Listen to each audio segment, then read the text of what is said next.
Salut la team créateur. Aujourd'hui, on va parler de construire, détruire pour reconstruire. Mais pas repartir à zéro, bien évidemment. Je vais te parler d'une histoire que j'ai vécue quand j'avais 16 ou 17 ans.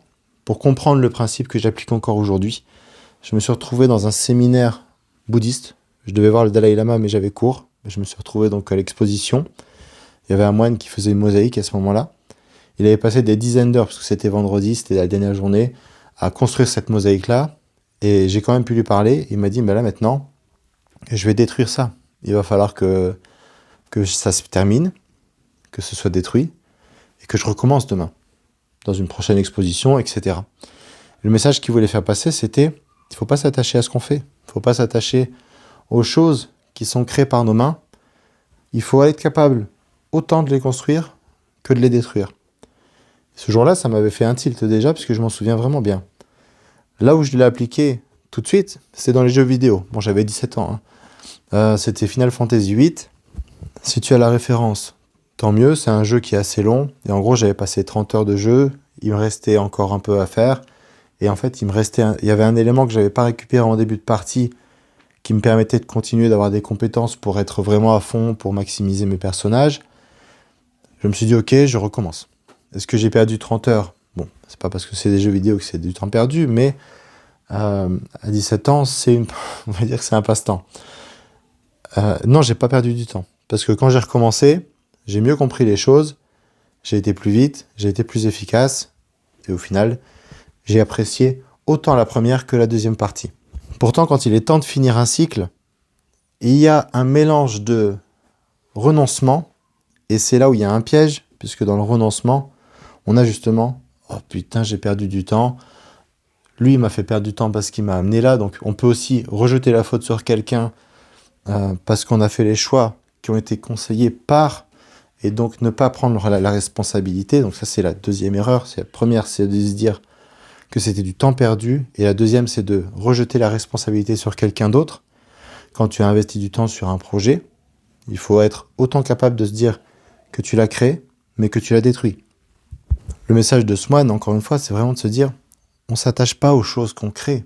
On accepte d'investir du temps dans le processus de création. Et c'est ce processus qui est le plus important, autant que celui du renoncement qui arrive derrière. De se dire, je suis capable d'arrêter et de recommencer. Parce que lui, maintenant, il a acquis la compétence. Il peut monter de niveau et le faire à chaque fois, plus vite, plus efficacement, voire avoir des variantes, changer d'angle, faire plein de choses. Et c'est ce qui se passe aujourd'hui avec l'acquisition. C'est de te dire, je suis dans une tour. Et tu peux appliquer ce principe à ce que tu fais aujourd'hui aussi, quand tu fais de l'acquisition sur Mime, sur OnlyFans, sur tes plateformes. C'est le même principe qui s'applique. Tu es dans une tour. En haut de cette tour, tu as ton objectif. Être top 1% par exemple.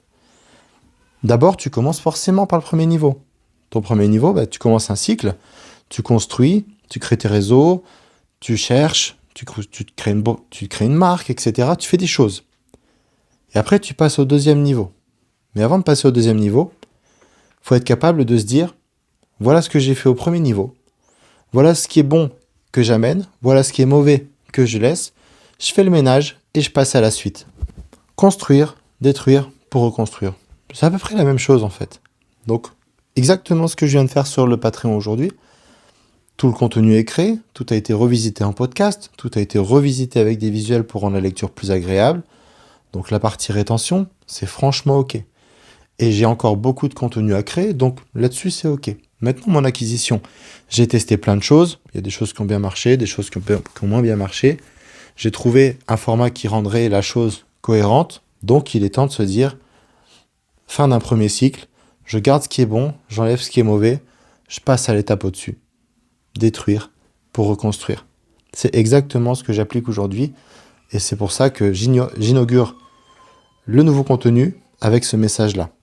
Sur Telegram, je vais être plutôt sur partager des vocaux et un peu de contenu occasionnel.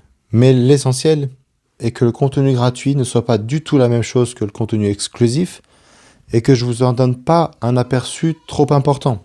D'ailleurs, ce sera un autre thème, contenu gratuit et contenu exclusif. Quelle part il faut avoir sur ces plateformes privées, quelle part il faut avoir sur ces réseaux sociaux en contenu gratuit pour sa communauté, pour l'engager, pour avoir de quoi attirer du monde et partager de la connaissance. Voilà, ça c'est un autre point. Aujourd'hui, c'était vraiment ça.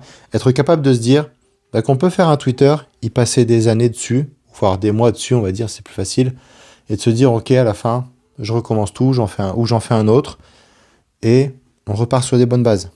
Ou alors, j'ai fait un Instagram, ça fait 6 mois, j'arrive pas à avoir un seul abonné, ok, j'arrête Insta, je passe sur un autre réseau, et je continue d'avoir le même objectif, d'arriver en haut de ma tour. C'est franchement ok. Tous ces processus-là, tous ces cycles-là, nous font monter en compétences.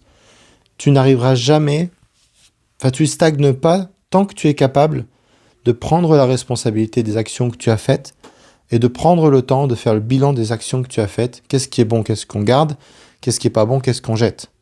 Comment on simplifie, comment on passe à l'étape au-dessus.